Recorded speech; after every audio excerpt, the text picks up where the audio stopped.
ની પ્રથા कुरीतियों पड़ जाए है कि नहीं। जिना भगवान पर विश्वास करना चाहे तेरे पर नी करे और यहाँ कहानू कह दे दो नी हो तो भगवान ने हसात करू कति तेरी मान जाए। शास्त्र माने नहीं, गीता माने नहीं, रामायण माने नहीं, है कि नहीं। तो एक को अंधे विश्वास है ना, अंधी श्रद्धा, अंधी प्रथा एक है काजे को भाई बहनों, ठीक है। तो एरे लिए भाई बहनों आज जिना समाज में जो आज भी अपना स्वार्थ के लिए बकरान और जीवन हत्या करने बाजरियो जो समाज वो अज्ञानता अंधकार में भटकी गयो मानुस भाई बहनों वो प्रथा गलत कर दे दो। और आज यो समाज मैं तो इन्हीं जात में इन्हीं समाज में पैदा इसलिए कहने बाजरी भाई बहनों कि आज इना समाज में सबसे बड़ी बीमारी लग रही जीवन हत्या करने, बलि प्रथा। अपना अपना स्वार्थ के लिए मानुष ना जाने कसी कसी मान भी कर ले, एक नहीं अपना स्वार्थ के लिए कोई बकरान कोई कुकड़ान मान कर ले। अभी तो मैं इना क्षेत्र में कभी आओ नहीं तो 8-8 10-10 बुकड़ा ने की मान छोड़ाई जाणू पड़े अमुक करी ले बापड़ा जीव पर बने तो मसुद्दा बुकड़ानी मान कर ले। भाई बहनों रेड माणसे आवे हमारे पास, हाँ भाई आमु तो कहे ऐसा जीव पर घबराई गयो जीव तो आमु तो बुकड़ान मान कर लेता, पर आप तारी बात सांभळीने असो लागे कि जीवन हत्या नहीं करनु ते काय करनु ते आमु कहजे कि भाई एक 250 ग्राम मिठाई लियाओ ने एक नरियल लियाओ ने ये महाकाल कालों का काल महाकालन रूप में यू भगवान रूप में यू सदगुरु देव आयु इन्हें धरती पर तो तुंदरी शंका का जेंग भी मिटाई देसे और ये गारंटी हम तीनों मानुष का जेंग दे जे कि वो मानुष कहना भी भगवान कहना भी देवता बुकड़ान मान कर रो वो 100 ग्राम शक्कर में 100 ग्राम मिठाई और एक नारियल में यहाँ मान छोड़ी जात रो बापड़ो मानुष वो तो अतरू विश्वास देना पड़े। और ये विश्वास हम गारंटी के साथ में कहो जे कि हम ऐसे छोटा मोटा गुरु शिष्य नहीं है कि हम डर जे, है ना। तो मेरे लिए भाई बहनों कि आज जो जीवों की हत्या होने बाजरे इना समाज में एक बहुत बड़ो प्रारब्ध बने। जीवन हत्या कदी हवी भाई बहनों, जीवन हत्या कदी हवे तो एक आत्मा की हत्या होती है। वो कहते कि नहीं जो जीव कहो जे अपनो वही शिव का स्वरूप है, जिसको आत्मा कहो जे वो परमात्मा का एक स्वरूप है। पर आपण कहो जे हम तो बुकड़ू मारिया, हम कहते हैं कि हम तो मुर्गा मारिया। अरे तेना मुर्गा ने तेना बकरा का जेंग तुम अपनो बकरो ने मुर्गू देखाए पर तेरे अंदर जो आत्मा है वो तो भगवान की है। तो जब हम गला काटते हैं तो हत्या किसकी होती है? एक आत्मा की होती है। और जब आत्मा की हत्या होती है तो इना जीव का जेंग वो भोगणो पड़े, भले वो नहीं भोगेगा तो उसका परिवार भोगेगा, पर तेना समाज का जेंग तेना परिवार का जेंग भोगणो पड़ेगा भाई बहनों। इसलिए सदगुरुदेव कहने बाजरी की भूल से भी कभी जीवन हत्या नहीं करना चाहिए और मत करो मां करो नहीं तो वो भोगणो पड़से। इसलिए भाई बहनों जब हम 2003 में जीजी और डॉक्टर साहब सालीटांडा में कार्यक्रम करने आया, 108 पुण्य विशाल कार्यक्रम है और उसमें बहुत सारा हमारा गायत्री परिवार के लोगों ने देखा उस कार्यक्रम को। विराट स्वरूप देखा था गुरुदेव का वहां पर लोगों ने, है ना। तो उसी कार्यक्रम को उसी तारीख में आज तक वो कार्यक्रम होवे, उसी कार्यक्रम होवे। तो भाई बहनों पिछले साल 1-2 साल पहले उधर पार्टी कार्यक्रम है तो 100 किलोमीटर कलश यात्रा गई सालीटांडा से, 100 किलोमीटर कलश यात्रा। अभी तो काल 17 किलोमीटर कलश यात्रा निकालिया है 2 किलोमीटर ते भी सहार पड़ा सा भगवान कई चलाड़िया है। पर 100 किलोमीटर कलश यात्रा डेमनिया बाबा के साथ में हम चलते थे 100 किलोमीटर है ना।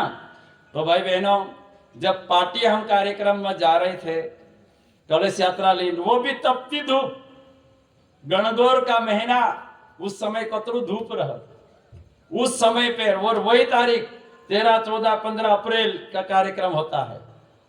तो हम पार्टी जा रहे थे कार्यक्रम करने कलश यात्रा लेकर के, ठीक। चलते चलते 12-1 बज गई। तो डेमनिया बाबा बोले कि प्रताप भाई सबको रोक के बोलो कि कहीं झाड़ के छाव में बैठ जाए, धूप बहुत गिर रही।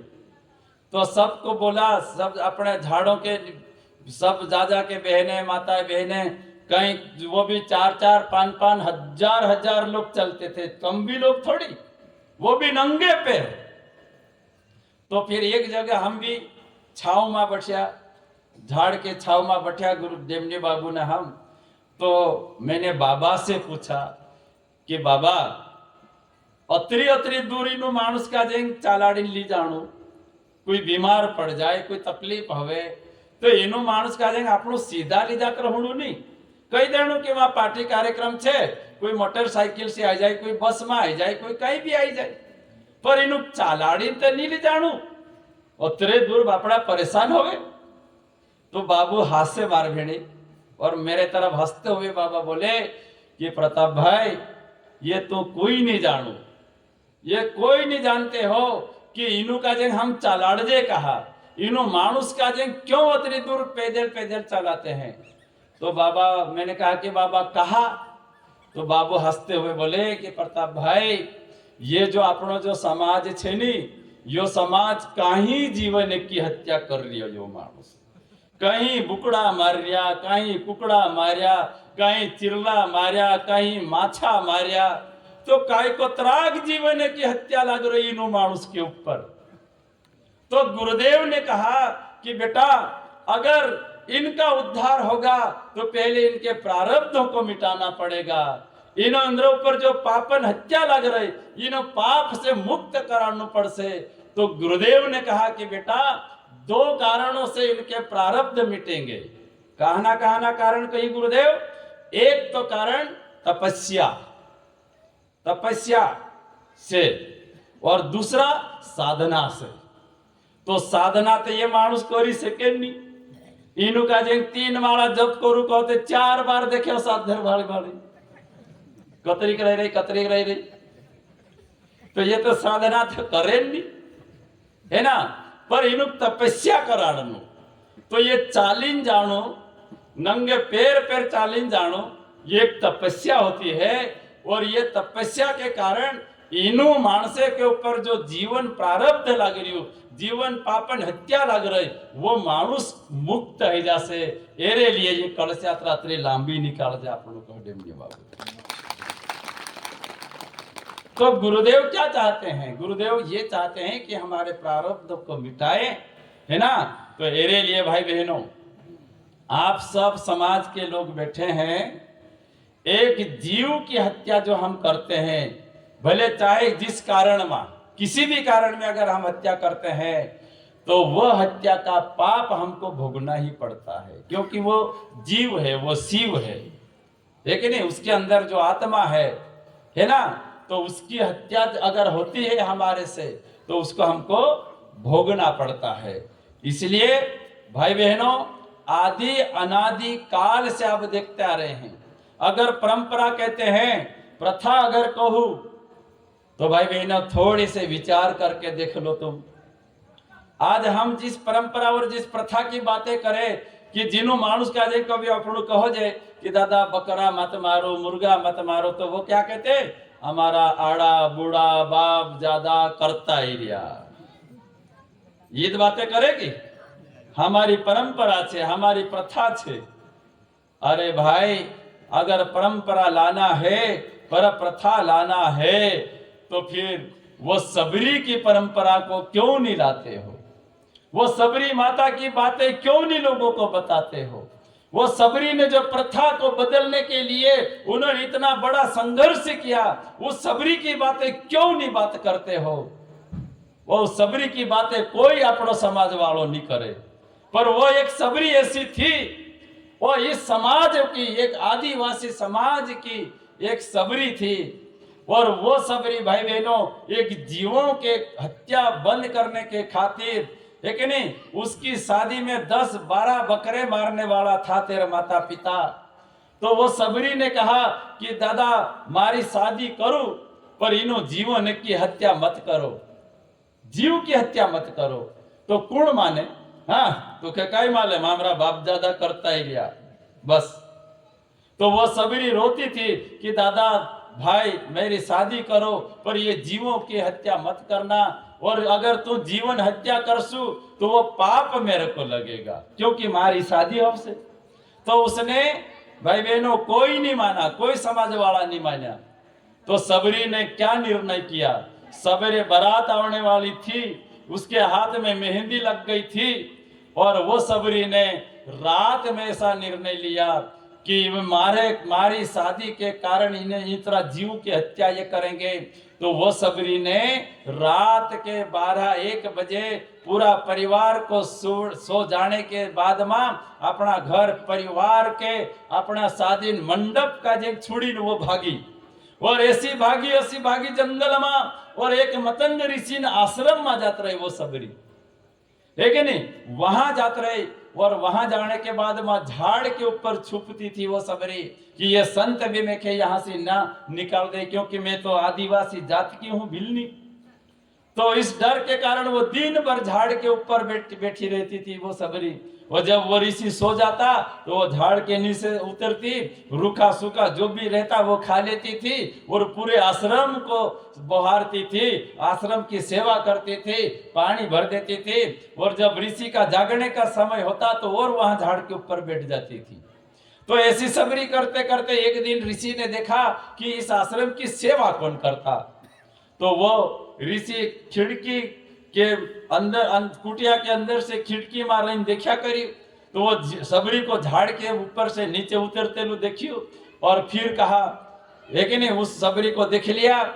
और जब सवेरे होने का समय आया और सबरी जाने लगी, तो मतंग ऋषि ने कुटिया से निकल करके दौड़ के जाकर के सर के ऊपर हाथ रखा और कहा कि बेटी कौन है तू? बस बेटी का शब्द सुना तो वो सबरी रोने लगी, चरणों में गिर पड़ी और चरण पकड़ करके रोने लगी कि गुरुदेव मैं एक जात की आदिवासी भिलनी हूं, पर मैंने अपने माता पिता घर परिवार को छोड़ करके यहाँ आई है। तो गुरु मतंग ऋषि ने पूछा क्यों? तो उसने कहा कि वहां पर मेरी शादी होने वाली थी और वहां पर इतने बकरों की वहां बलि देने वाले थे, तो उन जीवों की जान बचाने के लिए मैंने अपने घर परिवार और शादी का मंडप छोड़ के भग के आई हूं, है ना। तो मतंग ऋषि ने कहा धन्य है बेटी तू, धन्य है बेटी तू, तूने इतना बड़ा त्याग और जीवों के खातिर करके आई है। भाई बहनों, मतंग ऋषि ने कहा कि बेटी तू धन्य है ना, और तू इस आश्रम में रहे, जहां तक रहना वहां तक रहे, और तेरे को भगवान के दर्शन होंगे, इतना कहा मतंग ऋषि ने। भाई बहनों, और जब भगवान राम जब वनवास हुए तो उस सबरी माता के कुटिया को ढूंढते ढूंढते राम भगवान गए थे, और उस सबरी को भगवान राम ने 9दा भक्ति दी। 9दा भक्ति उस सबरी को मिली थी, है ना। किस कारण? वो जीवों पे दया करने के कारण उस सबरी को 9दा भक्ति मिली थी भाई बहनों। और वो सबरी आज भाई बहनों आज अमर हो गई, वो सबरी माता। तो प्यारे भाई बहनों, उस सबरी की परंपरा क्यों नहीं लावता अपनों? वो सबरी की बात क्यों नहीं करता अपनों? नहीं, तीनी सबरी का जेंग तो ओसा बांधी ओसा किताब का जेंग बांधी एक कामथुर मेक देगी नहीं, ओसा बेच देता। काय करे? करता ही रहा, बाप दादा करता ही रहा, कहीं कर रहा, है ना। तो भाई बहनों, अब हम आपसे निवेदन करते हैं कि ऐसी प्रथा को लाइए, है कि नहीं। राम की प्रथा क्यों नहीं लाता? राम भगवान मर्यादा पुरुषोत्तम थे, है कि नहीं। उस परंपरा उस प्रथा को